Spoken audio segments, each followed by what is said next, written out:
Hi everybody, it's Dave Dunbar with General Pipe Cleaners talking about the JM-1450. It's a workhorse in our jetter line.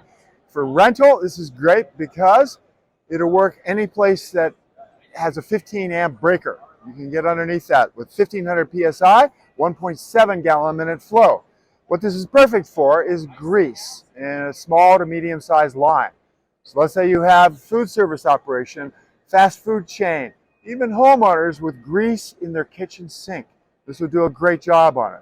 In addition, you can do industrial settings up to 150 feet on a 1/4 inch hose. That allows you to do 2 to 4 inch lines.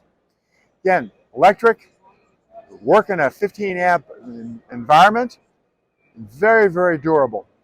Take care with preventative maintenance on this. It should last for decades. Okay? So it's a very durable, small jetter that will work on a lot of different applications.